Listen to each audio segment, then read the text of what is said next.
After years of planning and research, my time has come at last. Project Masterman is a reality. History shall record that Dr. Arnim Zola was the first to unlock the secrets of the human genome, and thus my immortality is assured. Using the blood of my benefactor Johann Schmidt, I will replicate and surpass the work of the traitor Abraham Erskine. The Americans believe they have created a perfect human specimen in their precious super soldier. They are fools. The perfection of the human body is a false goal. What does it profit us to perfect something inherently limited? No. To truly evolve, we must improve upon it. Herr Schall has secured a remote research facility and outfitted it with Hydra forces for my protection and assistance. The Schall has also honored me with the loan of the Tesseract Cube to aid in my research, under his supervision, of course. He will not be disappointed.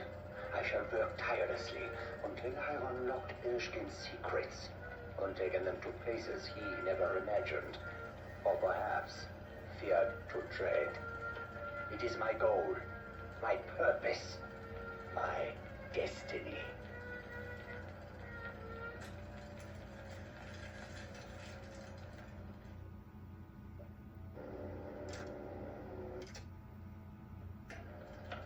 The obvious place to begin is with the common foot soldier. Small genetic alterations make them more resilient, but the true breakthrough is a faster synaptic response between the eye and the brain. These men are capable of acquiring a target and firing with 100% accuracy 3 times more quickly than the average human. This increase in combat speed allows for them to be outfitted with both close and long-range ballistic weaponry. Security personnel are equipped with light armor and a shotgun for close-range skirmishing. Snipers forego armor for a long-range eye-mounted scope and a high-powered semi-automatic rifle. These enhancements to conventional troop warfare represent a mere stepping stone towards far more ambitious plans. Still, one must begin somewhere.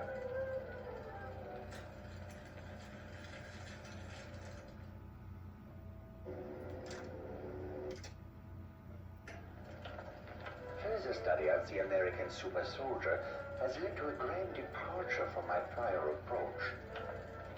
This Captain America, as their propaganda machine calls him, approaches combat without the use of a firearm. I now understand why. The average enemy soldier is well trained in ballistics, but woefully unprepared for hand-to-hand combat. It is this weakness I shall exploit. A heavy dose of the enhancement serum leaves our subjects resilient, strong, but nearly suicidal with rage. I have outfitted them with high-powered stun batons that output 900 kilovolts with lethal amperage on contact. Protected by a compact ballistic shield, my troops can swarm entrenched enemy positions and engage in close-quarter combat. Once the distance is closed, the enemy has little chance against these deadly, unfamiliar weapons.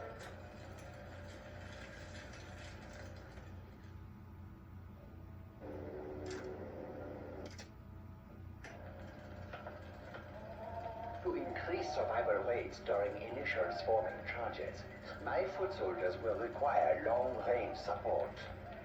With the power of the cube, I have modified the classic flamethrower to integrate a high-powered plasma output. It launches a stream of superheated plasma so powerful that it vaporizes the air around it, creating a nearly perfect beam of scorching gas. To assist in situations where targets are not within the line of sight, a rocket-propelled grenade launcher has been fitted to the weapon.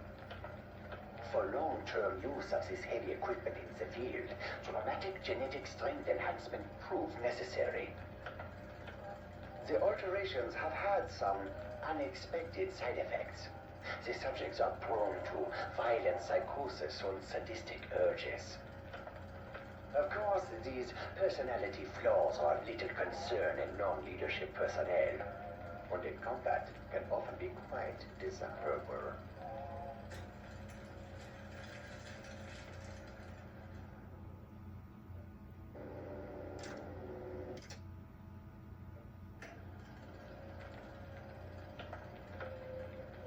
Our excavations of the tunnels beneath the castle create the need for demolition and removal of heavy debris. To this end, I have perfected the first successful crafting of mechanical apparatus onto the human body. Using the cube, I have developed a pneumatic jackhammer arm and attached it to heavily augmented soldiers. A targeted lobotomy removes the traditional psychotic side effects, keeping these workers calm and pliable. It also results in a total removal of any compassion, making the subjects ideal for handling prisoners. We have outfitted them with riot shields for crowd control. This mingling of flesh and machine intrigues me. Perhaps the future of evolution lies not within, but outside of fragile forms. I may revisit some of my early experiments in mechanical design, explore the possibilities further.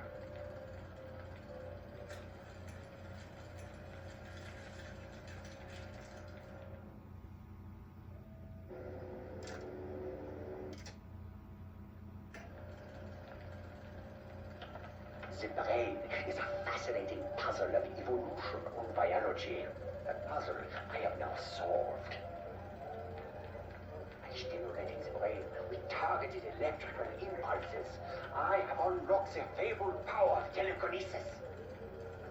Direct connection of electrodes to the brain produces severe side effects, including seizures and violent vocal outbursts. I am planning a control mechanism for the helmet, but until it is perfected, I have made do with more conventional means of silencing the subjects. Further developed, the possibilities of this technology are endless.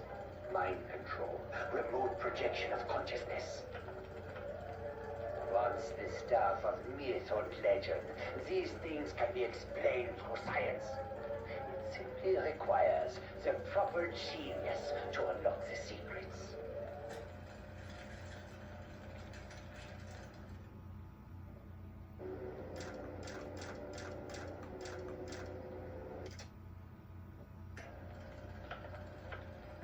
I had assumed the Shkar's head of security was a pompous old fool, but he proved to be neither. To my great surprise, he approached me as a willing research subject. He became obsessed with the mechanical glove I designed. It was one of my first experiments with the use of the cube.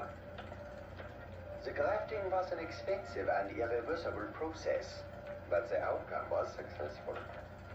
Regrettably, the procedure was too time-consuming for mass production.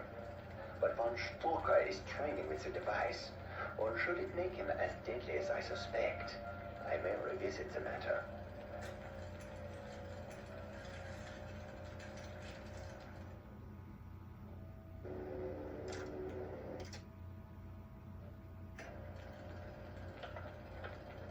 I have placed a most ambitious woman in charge of the cell blocks. Current mores dictate that women are delicate flowers, best used to breed the next generation of perfection. As a scholar, I know this to be nonsense. History is rife with accounts of female warriors, and I believe we have one here. At my suggestion, the rank of Madam Hydra has been awarded to this young lady. She declines genetic augmentation. Certain stereotypes such as a woman's vanity are after all true, but she has commissioned exotic ordnance from my labs. I was able to shrink the mechanisms of two fully automatic high-powered rifles to the size of a pair of pistols. Again, too costly for mass production, but she made a request I could not refuse. She shows a natural affinity for chemistry, specifically the use of toxins. The prisoners provide a ready source of test subjects for her imaginative research.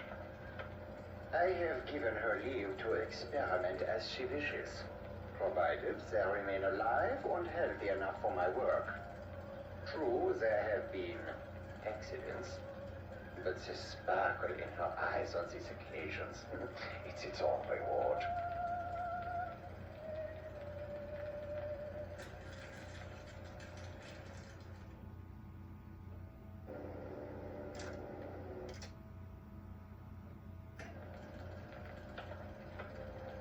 Advances in armored ordnance have always been held back by the problem of mobility across difficult terrain. Inspired by the old-world decor of this castle, I hit upon a new approach, the modern knight in armor. The result is the first bipedal walking tank in history, a single-pilot, highly armored battlesuit. The recoil of conventional ballistics would affect the accuracy of this unit, so I took another approach. A cannon that fires concussive sound, deafening and disorienting. It wreaks havoc with the inner ear. With the target in agony, it is a simple matter for the pilot to close ranks and crush the opponent with brute force. To reflect the historic inspiration for this unit, I have dubbed it Iron Cross, a noble name for what will one day be a new force of knights, spreading the glory of Hydra throughout the world.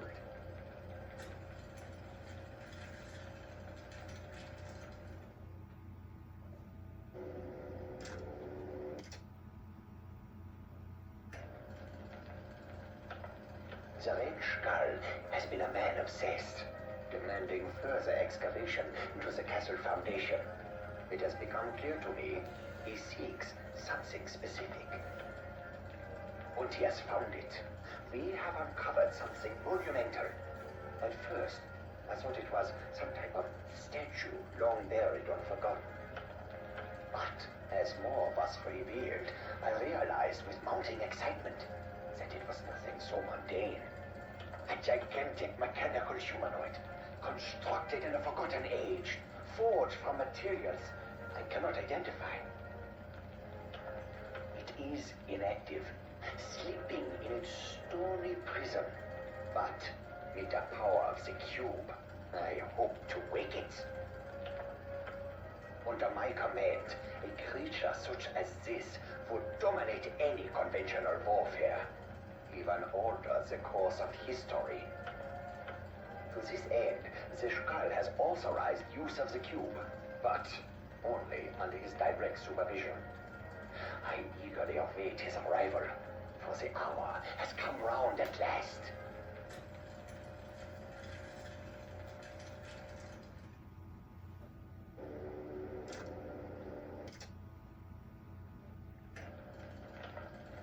Renovations of the castle complex over the past few months have proven quite fruitful.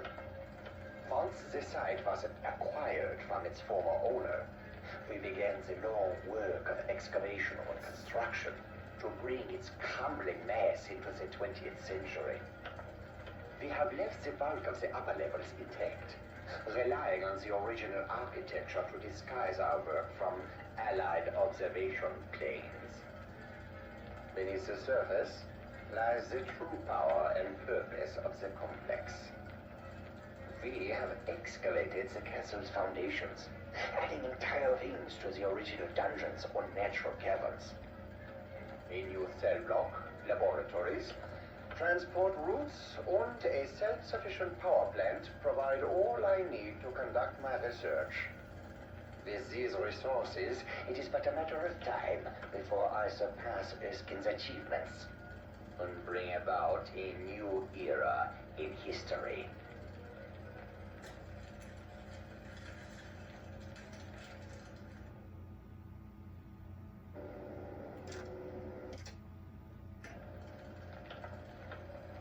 abandoned my earlier research into robotics upon discovering the difficulty of developing an adequate control system.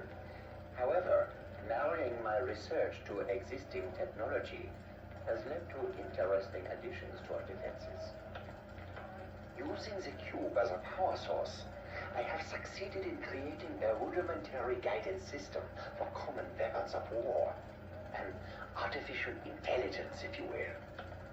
Our anti-aircraft cannons function with simple auto-targeting systems that require only minimal supervision. Extrapolating this technology further, I have succeeded in the creation of drone artillery tanks capable of long-range shelling.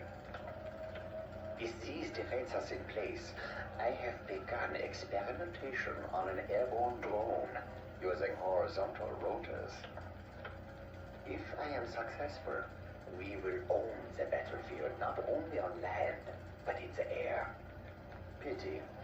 If only I could devise something with the versatility of the human mind. There's no telling what I could achieve.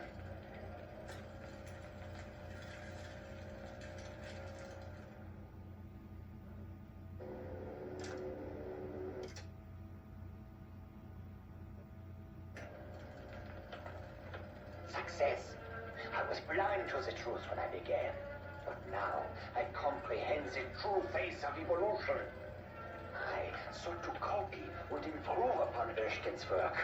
What folly, continuing research that was flawed in its very conception.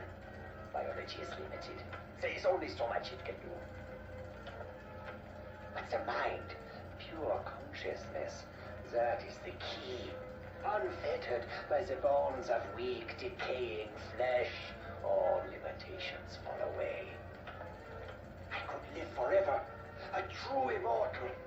The power that the mind, in its purest form, could wield is truly incalculable.